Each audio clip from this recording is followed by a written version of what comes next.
you have a moral obligation as a parent to encourage your child to go out into the world, right?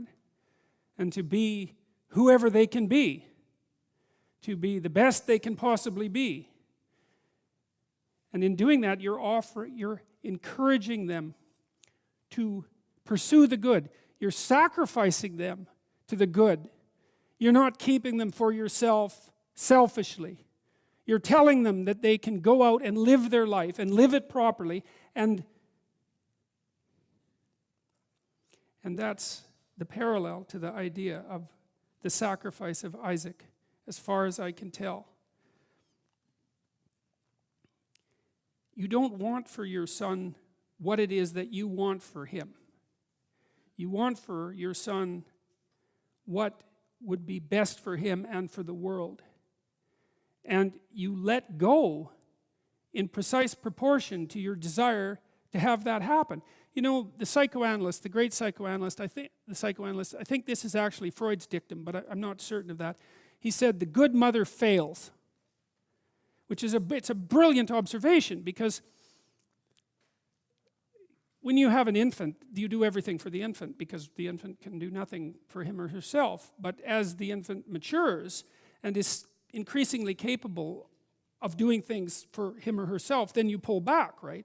You pull back, and every time the child develops the ability to do something, you allow them or encourage them to do it, and you don't interfere. You know, so if your child is struggling getting dressed, well, obviously there's some times that you help them, but mostly you let them learn so that they can know how to do it in the future. That's better for you, and it's certainly better for them. There's a rule if you're working with the elderly in an old age home, and the rule is something like, don't do anything for any of the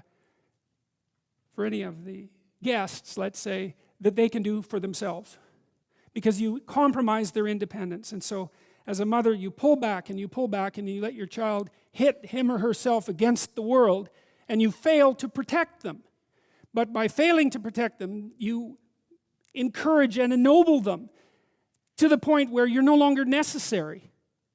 Now, they may still want to see you, and it would be wonderful if that was the case, but the point is that you're supposed to remove yourself from the equation by encouraging your child to be the best possible person that person can be.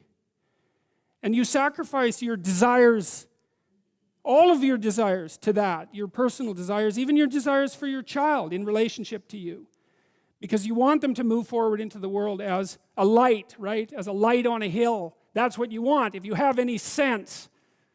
And so you don't get to keep your children at home because you need them.